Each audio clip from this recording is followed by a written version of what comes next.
말씀을 가지고 오늘도 제목은 편안하게 정했습니다. 사랑은 이라고 이렇게 제목을 잡았습니다.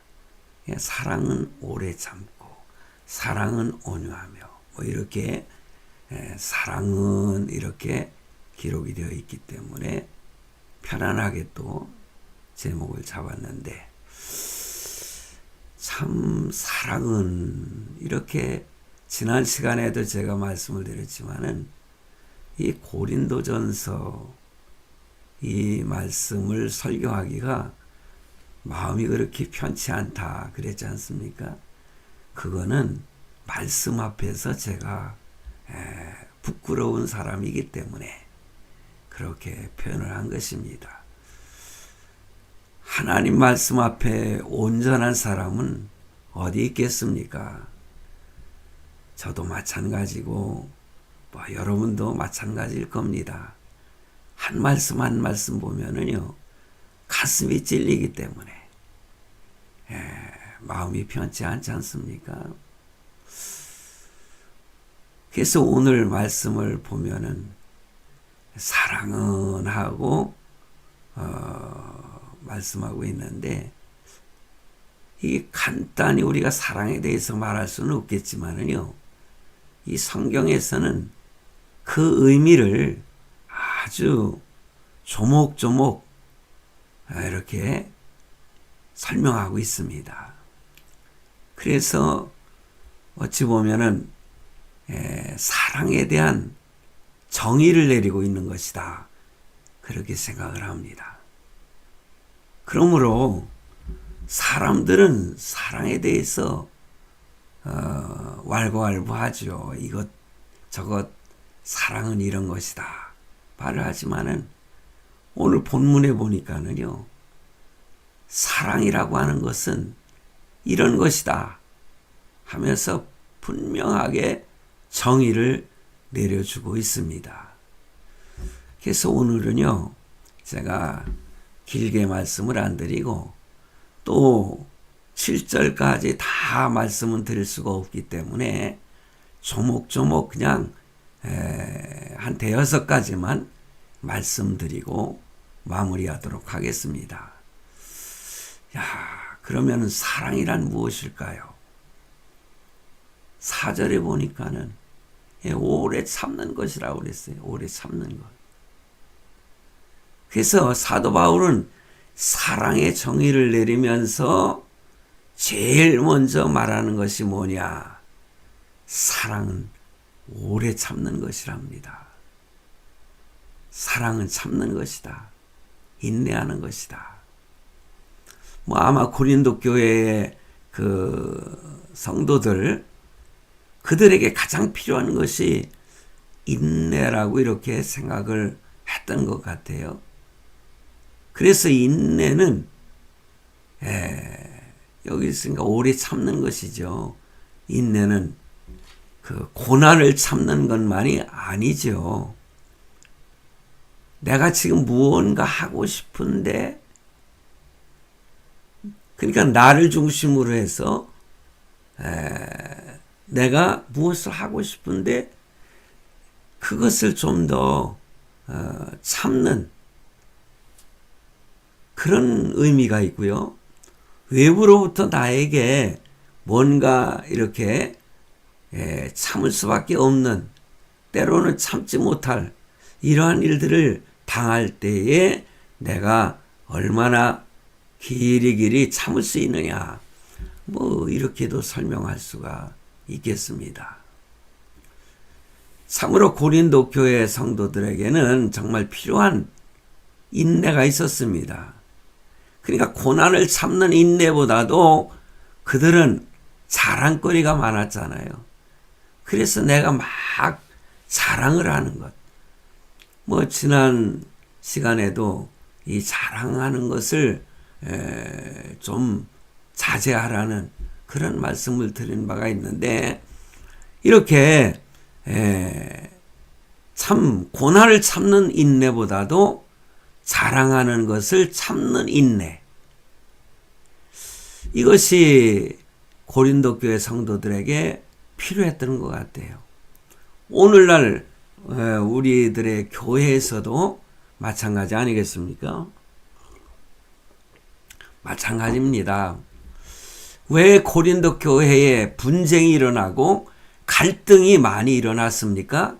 그건 참을성이 없기 때문이 아니었나 그렇게 생각을 해요. 그러므로 우리는요 참 인내할 줄 알아야 됩니다. 저도요 인내하는 연습을 많이 했습니다마는 인내한다는 것이 얼마나 힘든지 몰라요. 사람들은 뭐 어느 정도까지는 인내를 합니다. 그러다가 어느 순간에 그냥 폭발을 해버리니까 그게 문제라는 거죠. 저도 형제들과 이렇게 만나서 대화를 하고 뭐 이렇게 하다가 참 뭐 명절이나 이런 때에 다 모이지 않습니까?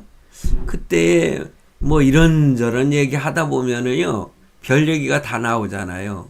상대가 서운하게 했던 일들 뭐 이렇게 또 자기 자랑 이런 것들이 많이 나오잖아요.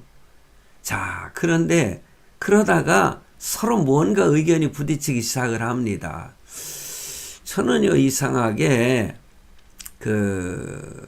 형제들에게 그러니까 예수 믿는 것에 대해서 굉장히 어려움을 겪었습니다. 무슨 얘기를 하다 보면은요, 내가 이제 뭔가 잘못한 거, 좀 부족했던 것, 이런 거는 예수 믿는 것이 저런다. 아니면은 목사가 저런다. 그런 얘기 들을 때 참 인내하기가 쉽지 않더라고요. 그러다가 하나님에 대한 비난이 나오게 되면은 순간적으로 참지 못하고 팍하니 폭발해 버리는 그런 경우가 많이 있었어요. 그러니까는 그것으로 인해서 나의 그동안에 좀 어느 정도 참아왔던 것들이 다 그게 잘못된 것처럼 비난의 대상이 되는 이런 경험을 저는 많이 했어요. 그러면서 참 저에게 뭐 화를 잘 낸다 그런 식으로 비난을 많이 하는 것을 저도 많이 들었거든요. 그래서 될 수 있으면 좀 참아보려고 애를 많이 쓰는 그런 훈련을 많이 했었습니다. 그러므로 어느 정도는 인내하는데 어느 순간에 그냥 폭발하니까 그것이 문제라는 거죠. 그러므로 우리는 한 번 더 생각하고 참을 수 있는 그런 성도가 돼야 되지 않겠나. 저를 위시해서 우리 모두에게 필요한 말씀이라고 저는 생각을 합니다. 그러므로 인내를 어느 정도만 하지 말고 인내를 온전히 이루는 것이 중요하다. 그래서 야고보서 1장 4절에 그랬어요. 너희로 온전하고 구비하여 조금도 부족함이 없게 하려 함이라. 그냥 인내를 온전히 이루게 되면은요, 조금도 부족함이 없는 그러한 성도가 될 수 있다. 야고보서를 기록한 이 야고보서는 그렇게 강조하고 있습니다.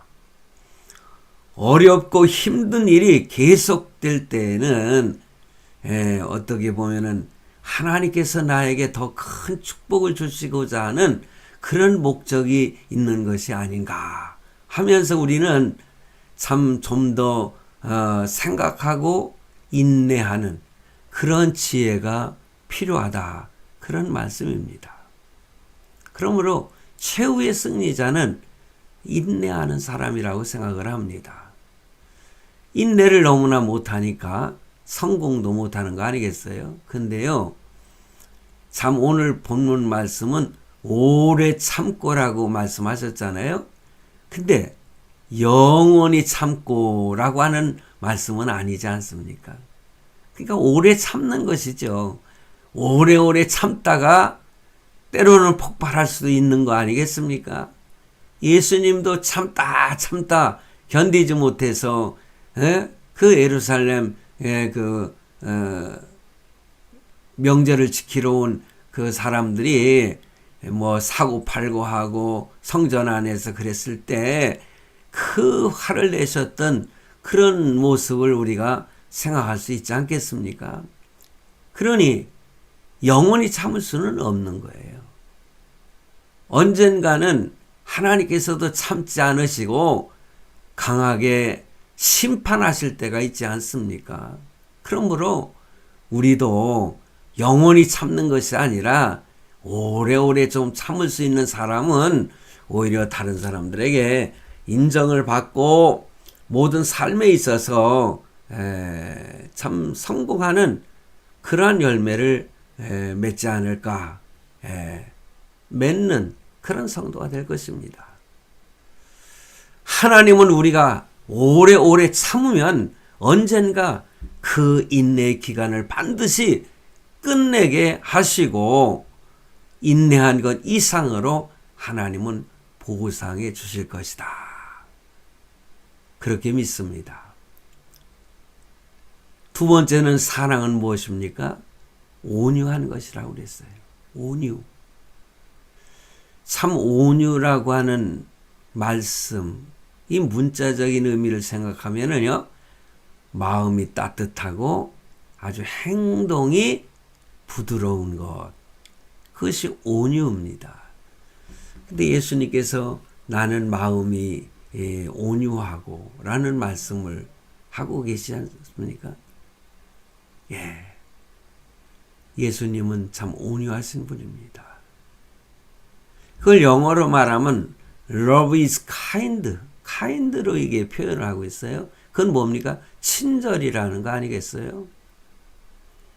그런데 친절한 것이 온유한 것인데 산상보훈에서 지난 시간에도 제 산상보훈 말씀을 드렸는데 팔복 중에서요, 주님께서 온유한 자는 복이 있나니 자기 땅을 기업으로 얻을 것이요. 온유한 자에게 복을 주시는데 땅을 기업으로 얻을 것이라고 그랬어요. 요즘에 뭐 땅 부자가 되는 것을 굉장히 좋아하지 않습니까? 그러므로 진정한 땅 부자가 되려면은요, 온유한 사람이 되라는 그런 말씀이 아니겠습니까? 카인드라고 하는 말을 생각하면은 온유 속에 들어가는 말씀인데, 참 요즘에 각 기업체마다 친절 교육을 많이 시킨다고 하더라고요. 그런데 여러분, 그들의 그 친절하게 하는 것은 뭐 식당에 가서도 마찬가지 아니겠어요? 그래서 식당의 문을 열 때는 그 지배인이 그 직원들 쫙 모아놓고 인사하는 뭐 이런 모습이라든가 친절해야 된다는 거, 이런 것을 여러분 가르치는 것을 그 드라마에서나 이렇게 보게 되는데, 이건 돈과 관련되어 있는 거 아니겠어요? 근데 돈과 연관되어 있다 할지라도 어떻습니까? 우리는 기분이 좋습니다. 그래서 백화점이라든가 이렇게 들어갈 때 입구에서 아니면 식당에서 이렇게 친절하게 인사하고 친절하게 안내하는 것 보면은 기분이 좋다는 말씀이에요. 그런데 우리는 이 친절에 대해서 좀 더 깊은 생각을 해봐야 될 것이라 생각을 합니다. 왜냐? 우리가요, 더욱 친절하게 대하여야 할 사람들이 있습니다. 그건 뭐냐? 우리는 평소에 잘 알고 있는 가까이 지낸 사람들에게 더 친절할 수 있어야 된다. 뭐 남들에게 친절을 베푸는 거 잘합니다. 저도요, 목회를 하면서요, 많이 들었던 예가 있어요. 우리 집사람이 그래요. 성도들한테는 그렇게 잘해주고 친절한데 왜 집에서는 화를 잘 내시고 또 혼내기를 잘하느냐 뭐 이러면서 저를 갖다 찝을 때가 있었어요. 많이 있었어요. 걔네가 그럼 성도들에게 그렇게 뭐 심하게 하면 되겠냐 그러면서 그냥 넘어가고 했습니다만은 지나 보니까는요. 그 전에 뭐 부흥사들이나 이런 분들도 뭐 그런 예화를 들어서 막 하더라고요. 예? 목사님들이 강단에 설 때는 아주 부드럽고 온유하고 친절한데 교회 안에서는 그러니까는 사모님이 뭐 보따리를 싸가지고서는 강단 위로 올라와서 나는 이제부터는 이 강단에서 살 거라고 뭐 그런 예화를 듣는 것을 제가 들었을 때에 저도 함께 웃었습니다만은 참 목사가 목회한다는 것이 그렇게 쉽지 않더라고요. 그러니까는 바깥에 나가서 그냥 스트레스 많이 쌓인 것을 집에 가가지고서는 이렇게 보면은 집사람이 조금 눈에 거슬린다거나 애들이 조금 거슬리면은 거기서 그냥 참지 못하고 온유하지 못하고 화를 버럭 내는 이것은 지나고 보니까는 내가 정말 잘못했구나. 오히려 더 집안에 들어와서 더 잘해주고 더 온유한 모습을 보였다면은 아내가 더 기뻐했을 것이고 우리 자녀들도 참 우리 아빠 최고야. 그러면서 좋아하지 않았을까. 뭐 그런 생각도 해봅니다. 여러분. 우리가 고객들에게 친절하게 당연히 해야 됩니다. 그래야만이 성공을 하죠. 그러나 배우자와 자녀들과 형제들과 이웃들에게 친절을 베푸는 것은 참으로 기본이 아닌가. 그래서 지난 날을 돌아보면서 성찰하게 되는 것입니다. 그래서 예수님께서도 나는 온유하고 겸손하다 말씀하셨는데 우리도 예수님처럼 너희는 이 마음을 품으라 곧 그리스도 예수의 마음이니 그렇습니다. 예수님의 마음을 품어서 지금까지는 아니었을지라도 지금부터라도 온유한 그러한 부모 또한 형제들끼리도 온유한 자녀들에게도 온유하고 그런 모습을 갖추는 우리 성도들이 된다면은 하나님께서는 그 우리의 꿈과 비전을 속하게 이루어 주실 걸로 믿습니다. 자, 세 번째는요. 시기하지 않는 것이라고 말씀합니다. 사랑은 시기하지 않는 것. 다른 성경에는 투기라고 이렇게 번역이 또 되어 있어요. 시기와 질투, 때로는 투기, 뭐 이런 걸로도 되는데 여러분 질투죠, 질투. 누구든지 질투심은 있습니다. 시기 질투가 없는 사람이 어디 있겠어요. 그런데 우리는 그 시기 질투를 통제할 줄 아는, 절제할 줄도 알고 그 인내가 사실 필요한 거 아니겠습니까? 그러니까 가장 먼저 사랑은 오래 참고, 이 오래 참고라고 하는 것은 전반적인 이러한 그 사랑의 내용 속에 포함되어 있는 것이 아닌가 그런 생각을 합니다. 여러분, 우리가 시기심이 질투심에 사로잡히면은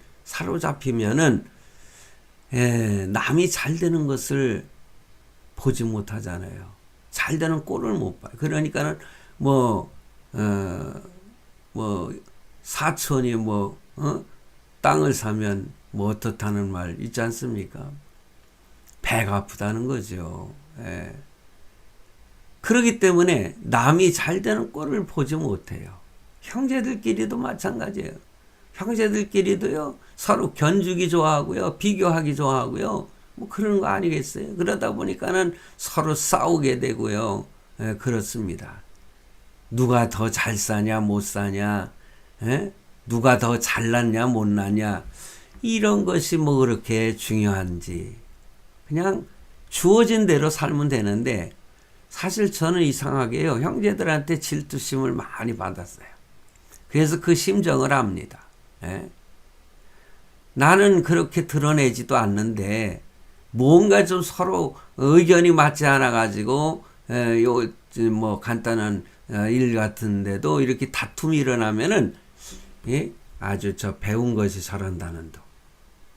예? 나보고 좀 공부 좀 더 하고 좀 배웠다고, 예? 그것이 그렇게 시기 질투가 나는지, 예? 배운 놈은 다 그러냐? 뭐 이런 식으로 공격을 하면은, 그것도 참기 힘들어요. 근데 어떡합니까? 그래도 참아야지.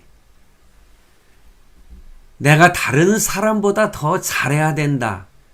이것이 시기심이잖아요. 질투심이고.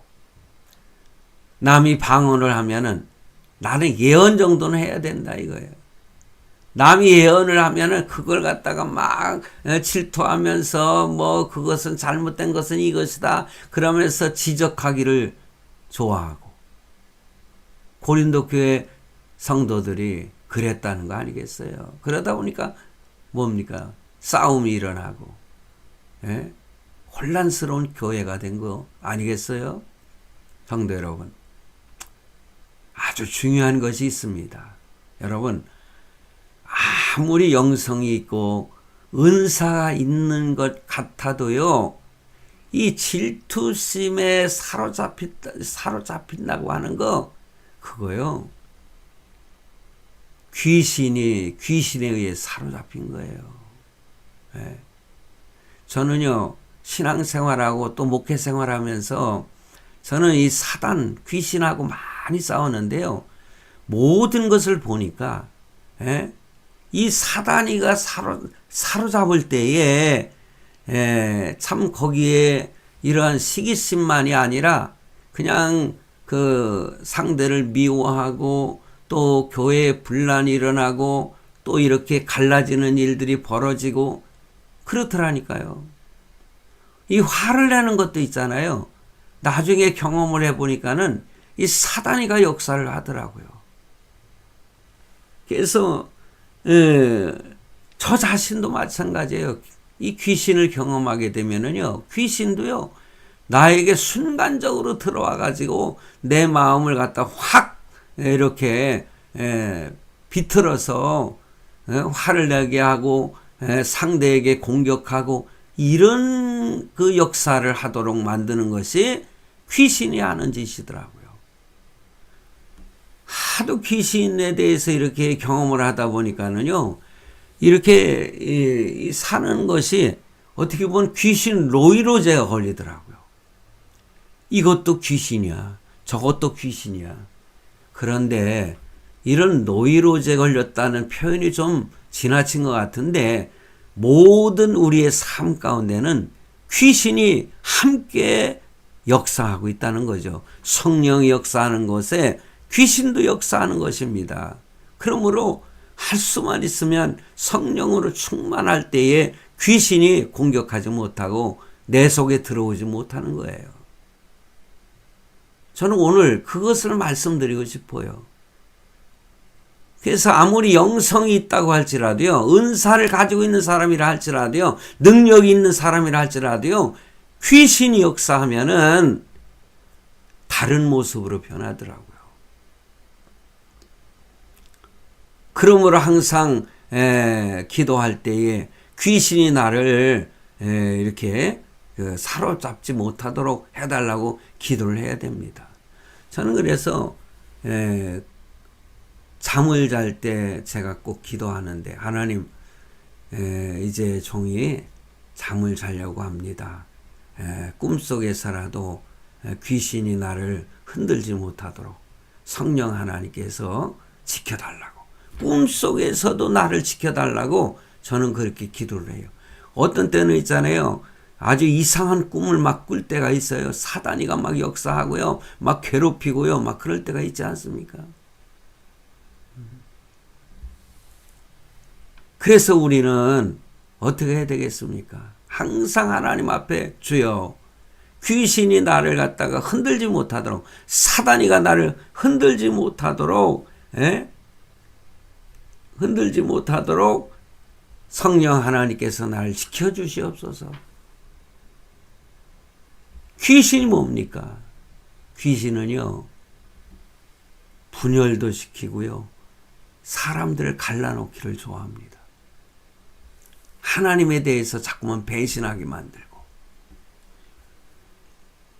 그러므로 귀신이 하는 일 중에서 하나가 되지 못하게 하는 것, 이거 굉장히 중요한 거예요. 우리는 이것을 이겨야 됩니다. 그래서 이 사단이가 때로는 역사하면서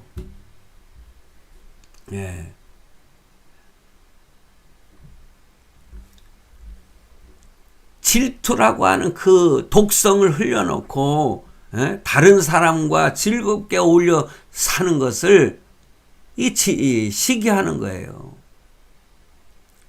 그러므로 우리는 뭐 기도원에 가서 뭐 이상한 소리 지르는 사람만 귀신 들린다고 하는 것이 아니라, 큰 의미로 말하면은 이렇게 남들을 향해서 나 외에 다른 사람을 질투하고 시기하고 그러면서 화나게 하고 그런 것들은 다 뭡니까? 귀신이 하는 짓이다. 그러므로 성령이 충만하셔서 귀신과 싸워서 이 더러운 귀신아 나에게서 물러갈지어다. 항상 그러면서 온유하고 참 시기하지 않는 그런 성도가 되기를 바랍니다. 그리고 네 번째는 4절 말씀에 뭐예요? 자랑하지 않는 것이라고 그랬어요. 영성을 자랑하는 거, 이것도 잘못된 거예요. 자기의 어떤 은사를 자랑하고 내 은사가 더 좋은 은사니 그러면서 뭡니까? 그러므로 우리는 이렇게 이거 자꾸만 흔들리네.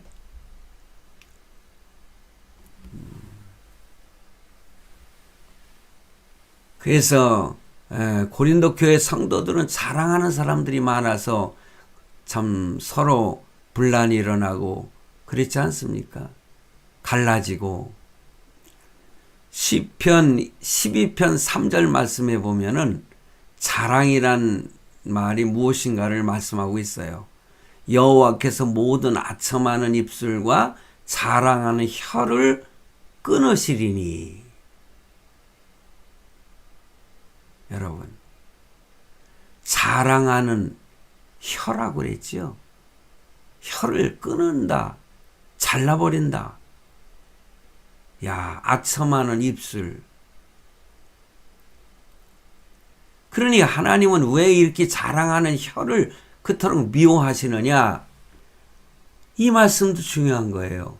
왜냐하면은 저와 여러분이 가지고 있는 은사라든가 아니면 물질이라든가 아니면은 내 자식들이라든가 나에게 주어진 또 뭐 배우자, 이런 모든 것들 나에게 없던 것들 아닙니까? 그런데 이것을 뭐 배우자를 소유하는 건 아니지만은 다른 어떤 물질이나 이런 것들, 내가 소유한 것을 내가 능력이 있고 내가 잘나서 소유하는 것으로 착각해서는 안 된다는 말씀이에요. 바로 이것은 뭐냐? 다 하나님으로부터 온 것이다 이거예요. 나에게 주어진 것은. 그러니 노래에도 그런 유행가 가사도 있지 않습니까? 타타타인가?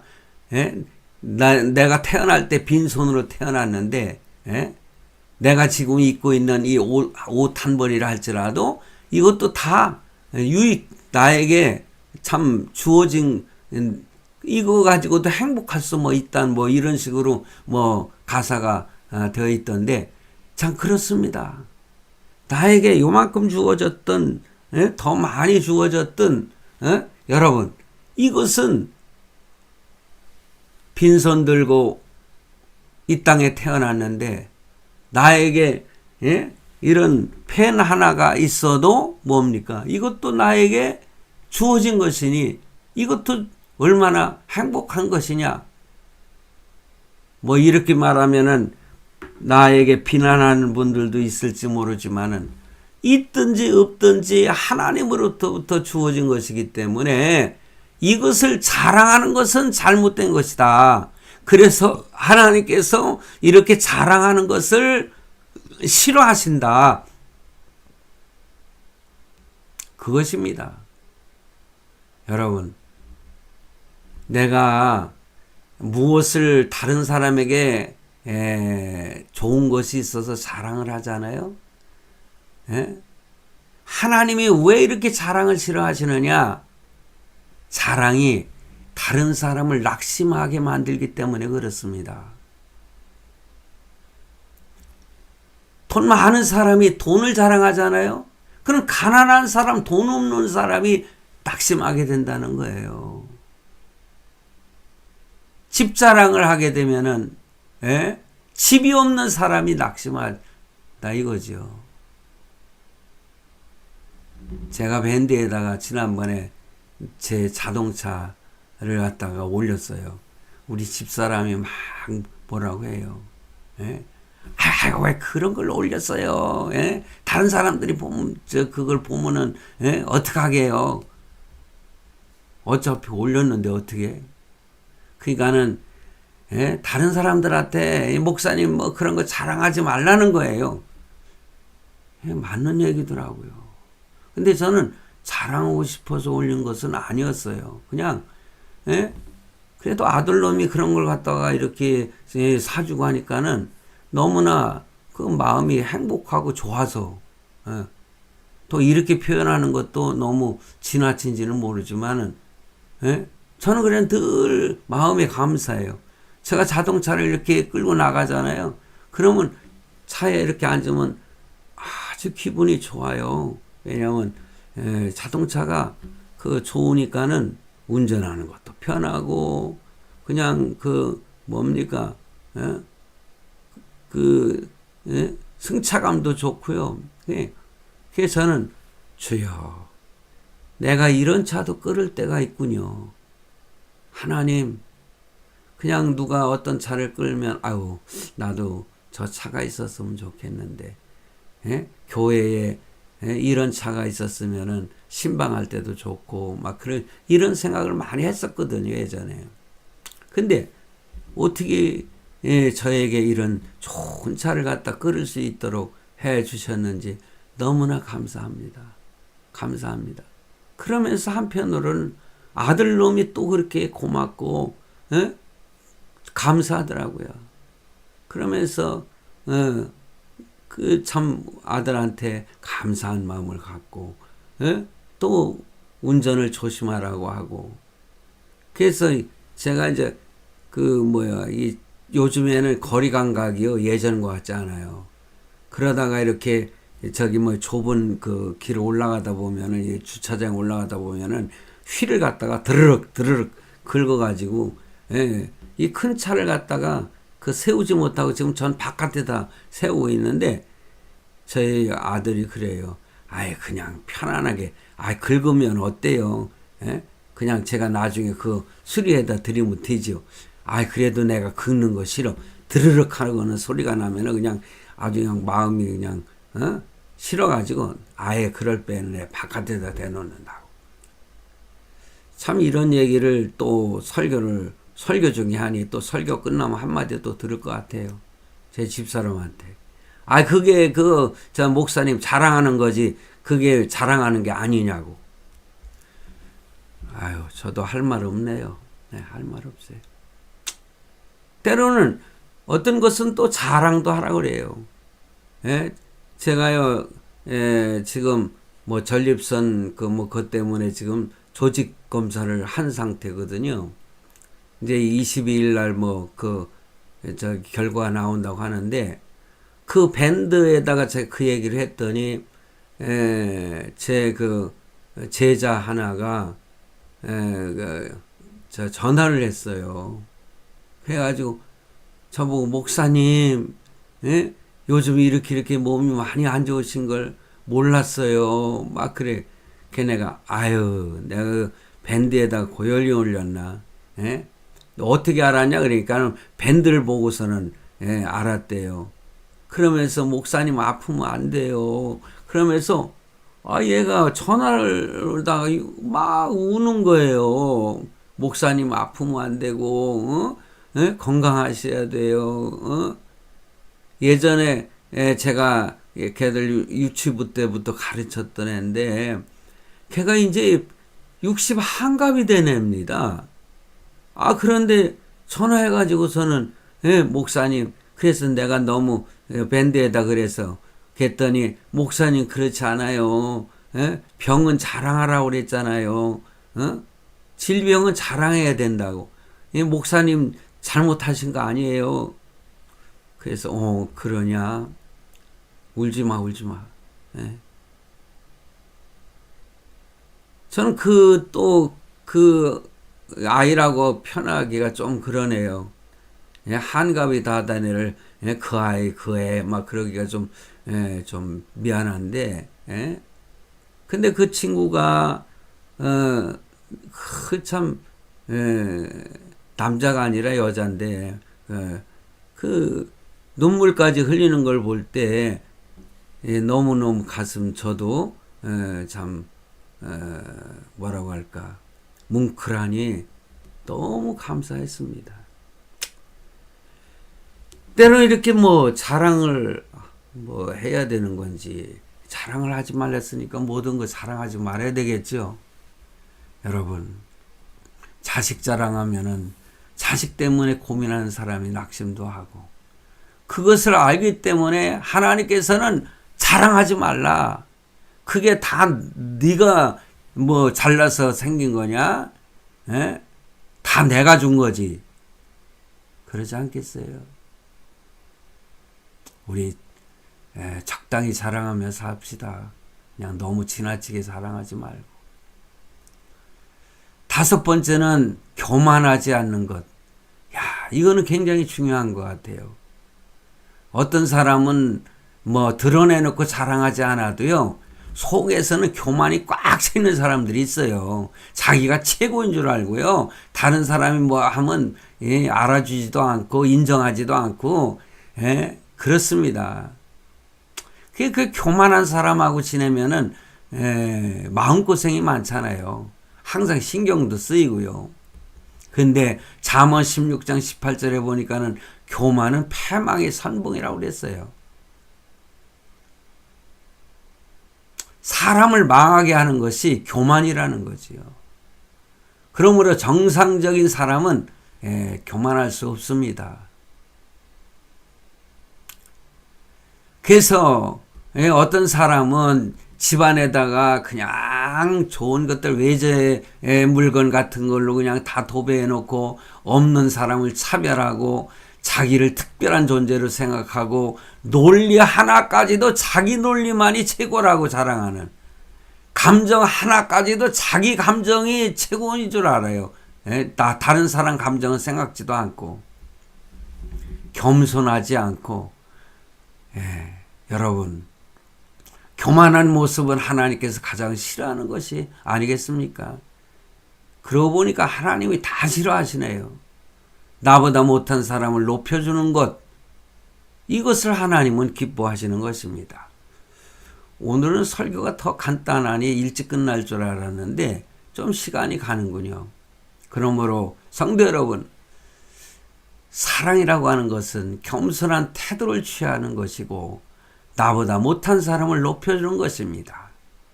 하나님께서는 그런 겸손한 사람을 축복하실 줄로 믿습니다. 오늘은 여기에서 말씀을 맺도록 하겠습니다. 기도하겠습니다.